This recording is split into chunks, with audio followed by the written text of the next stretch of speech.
பொதுவாக பிக் பாஸை வந்து பார்த்தீங்க அப்படின்னா அந்த ஷோவை நடத்துகிற கோஸ்ட் வந்து இப்போ கமல்ஹாசன் அவர்கள் ஒரு விதமாக நடத்துவாங்க, நாகார்ஜுனா அவர்கள் வந்து ஒரு விதமாக நடத்துவாங்க, மோகன்லால் அவர்கள் வந்து ஒரு ஸ்டைலில் பண்ணுவாங்க, சல்மான் கான் அவர்கள் வந்து ஒரு விதமாக பண்ணுவாங்க, சுதீப் அவர்கள் ஒரு விதமாக பண்ணுவாங்க.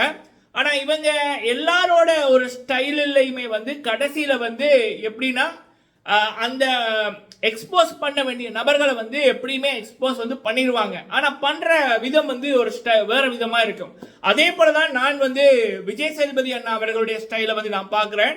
ஏன்னா நீங்கள் நல்லா பார்த்தீங்கன்னா ஒவ்வொரு வீக் முடியக்குள்ளேயுமே மக்கள் செல்வனோட ஒவ்வொரு வீக் முடியக்குள்ளேயுமே ஒரு விடயம் தவறாமல் நடந்து கொண்டிருக்கு. ஸோ இந்த பிக் பாஸ் வீட்டுக்குள்ளேயே அந்த டைட்டிலுக்கு தகுதியான நபர் யாரு? முத்துக்குமரன். அப்ப அவர் மட்டும்தான் அந்த ஷோவுக்கும் சரி அவருக்கும் சரி மனசாட்சிக்கும் சரி உண்மையா இருக்கிற நபர்கள முதல் நபர்னா முத்துக்குமரன். அப்ப மக்கள் செல்வனோட ஷோ முடியக்குள்ள மக்கள் செல்வன் முத்துக்குமரன் அவர்களை கேள்வி கேட்கிறாரோ, வச்சு செய்யறாரோ, பாராட்டுறாரோ, இல்ல அவருக்கு எதிராக செயற்பட்டவர்களுக்கு நல்ல மாதிரி பேசுறாரோ. ஆனா இந்த ஷோவோட சிஇஓ யாரு? மக்கள். அப்ப மக்கள் மனதில் முத்துக்கு வந்து நெகட்டிவிட்டியா போதா இல்ல பாசிட்டிவா தானே போகுது?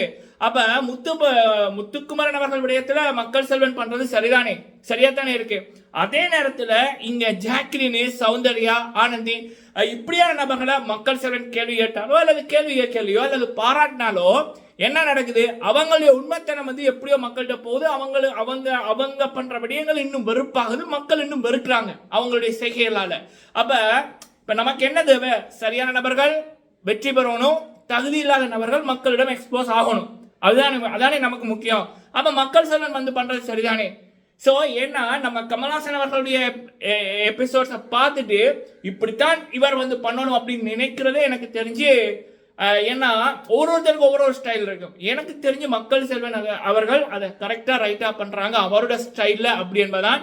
அதுவும் எனக்கு இப்போ பல பேருக்கு வந்து இந்த டிவியில் பார்க்குற விடயங்கள் வந்து தெரியும். ஆனால் உள்ளுக்குள்ளே வந்து நிறைய ப்ரெஷர் சௌந்தர்யா சைட்ல இருந்து, ஜாக்லின் சைட்ல இருந்து மக்கள் செல்வனை மாத்துங்க, மக்கள் செல்வன் நீங்க கேள்வி கேட்கல அப்படின்ற விடயம் சரிங்களா. அதே நேரத்தில் ஒவ்வொரு வீக்கெண்டுமே முடிஞ்சோன்னா ஸ்பேஸ்ல கலர்ற கூட்டம் மணிக்கணக்காக கலர்றாங்க.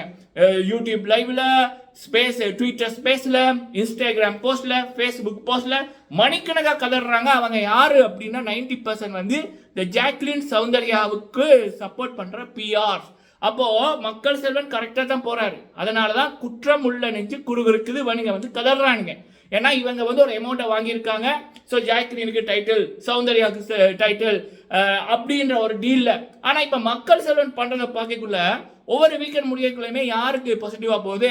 மக்கள் மத்தியில முத்துக்கு. யாருக்கு வெறுப்பு அதிகரிக்குது மக்கள் மத்தியில? ஜாக்லினு, சௌந்தர்யாவுக்கு. அப்ப அவர் சரியா தானே பண்றாரு, போலிகளை எக்ஸ்போஸ் தானே பண்றாரு. ஸோ எனக்கு தெரிஞ்சு மக்கள் செல்வன் அவர்கள் நியாயமா நல்லா பண்றாருன்றதா என்னுடைய இது மக்களே. ஸோ நான் வந்து கூட போன வாரம் வந்து கொஞ்சம் தடுமாறிட்டேன் சில விடயங்களை பார்த்து. ஆனா அதுக்கப்புறம் நம்ம ரியலைஸ் பண்ணக்குள்ள அவர் கரெக்டான வேலை தான் போறாரு சரிங்களா. ஸோ நீங்க உங்களோட கருத்தை சொல்லுங்க மக்களே. நான் நேற்று என்ஜாய் பண்ணேன். அவர் வந்து குற்றவாளிகளை அவங்களே வெளிச்சம் போட வைக்கிறாரு. அது நல்லா இருக்கு சரிங்களா. ஏன்னா ஒருத்தர் இப்ப முத்துக்குமரன் அவர்கள்ட்ட நீங்க என்ன பண்ணீங்க, என்னத்துக்கு பண்ணீங்கன்னா அவர் நடந்தது அப்படியே சொல்வாரு. ஆனா பொய்யா நடிச்ச நபர்களால அவர் கேள்வி கேட்கக்குள்ள இந்த சௌந்தர்யாவில எல்லாம் பதில் சொல்ல முடியாது. ஜாக்லின் எல்லாம் மாத்தி மாத்தி போய் சொல்லுவாங்க, தடுமாறுவாங்க. அப்ப அதுதான் மக்களிடம் அவங்கள யாருன்னு காமிக்குது சரிங்களா. இப்ப ஹோஸ்ட் வந்து நீங்க இப்படி பண்ணீங்கன்னு சொல்ல தேவையில்லை. கோஸ்ட் அவங்களே பேச விட்டு அவங்களுடைய பைய வெளிச்சம் போட்டு காமிக்கலாம். அதைத்தான் மக்கள் செல்வன் செய்யறாரு. அது வந்து பல பிஆர் டீமுக்கு, முக்கியமா சௌந்தர்யா ஜாக்லினோட பிஆர் டீமுக்கு இடியா இருக்கு சரியா. ஸோ ஓகே, இது வந்து அவருடைய ஸ்டைல் எனக்கு பிடிச்சிருக்கு மக்களே. ஓகே, அடுத்தது வந்து இந்த வீடியோல மக்கள் செல்வன் அவர்கள் போலி ஜாக்லின் வர்சஸ் தீபக் விடயத்தில் அவர் வந்து வச்சு செஞ்சது, ஜாக்லினுக்கு பண்ண அட்வைஸ் 100% உண்மையா இருந்துச்சு. அடுத்தது இன்னொரு டாபிக் வந்து முத்துக்குமரன் அவர்களை பார்க்கக்குள்ள எனக்கு சத்தியமா ஒரு அழுகை ஒன்று வந்துச்சு. அது ஏன் அப்படின்னு வந்து சொல்றேன் சரிங்களா. ஓகே, ஃபர்ஸ்ட் வந்து ஜாக்லின் இந்த பொதுவா எனக்கு தெரிஞ்சு இந்த பிக் பாஸ் வீட்டுக்குள்ள நான் திரும்பவும் சொல்ற ஒரு விடயம், சில மீடியா நண்பர்கள், பெரிய பத்திரிகையில் இருக்கிற நண்பர்களோட பேசைகளை இந்த விடயம் வந்துச்சு. இந்த பிக் பாஸ் ஐட்டங்களுக்கு ஒரு பெரிய ஒரு நெகட்டிவிட்டியா இருக்கிறது ஜாக்லின், சௌந்தர்யா. அவங்க உள்ள வெளியில வந்து அவங்களுடைய விலைக்கு போன பிஆர் டீம், சில பெரிய பெரிய நபர்கள். அப்ப தகுதி இல்லாதவன் உள்ளுக்குள்ள இருக்கக்குள்ள அந்த ஷோவோட வளர்ச்சி வந்து தடைபடும். இப்போ ஜாக்லினை பொறுத்த வரைக்கும் அவங்களுக்கு பயங்கரமான ஒரு ஈகோன்னு இருக்கு. நீங்க நல்லா பார்த்தீங்கன்னா ஜாக்லின் அவங்களோட ரோல் அப் பண்ணாங்கன்னா அவங்களோட ரோல் அவே பண்ணல. இப்போ பிரின்சிபலா ஒரு ஸ்டாஃப் வந்து எடுத்து பேச முடியுமா?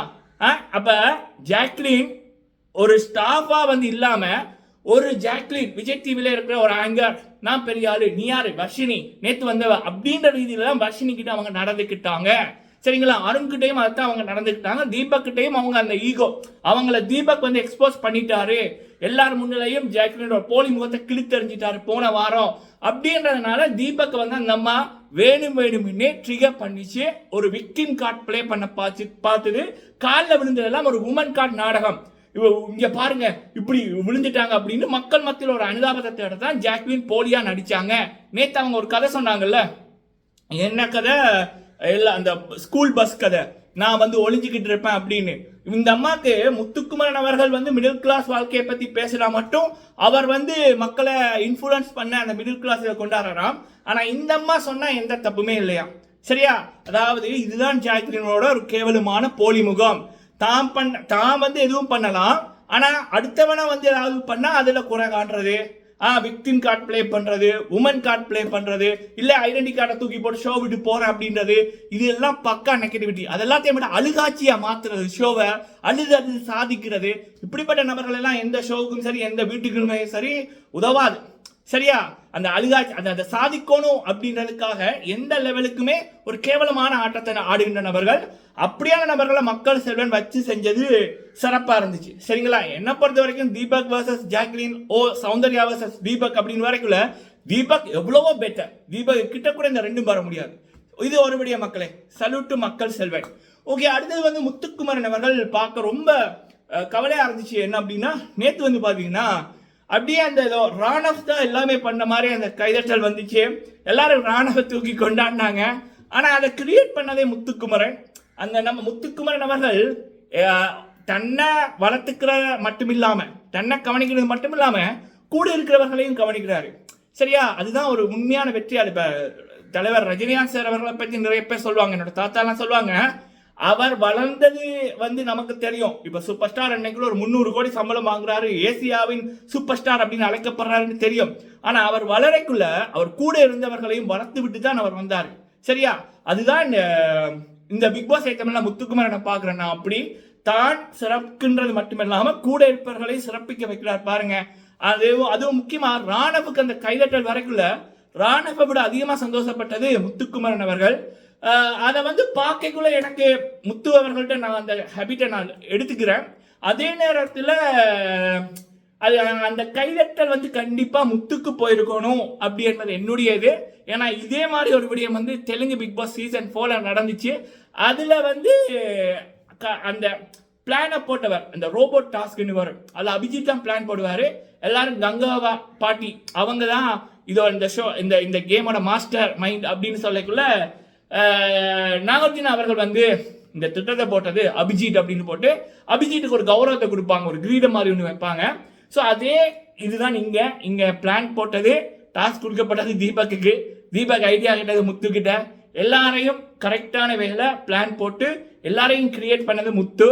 இந்த ராணவ் அப்படின்ற அந்த கேரக்டரை உருவாக்குறது முத்து.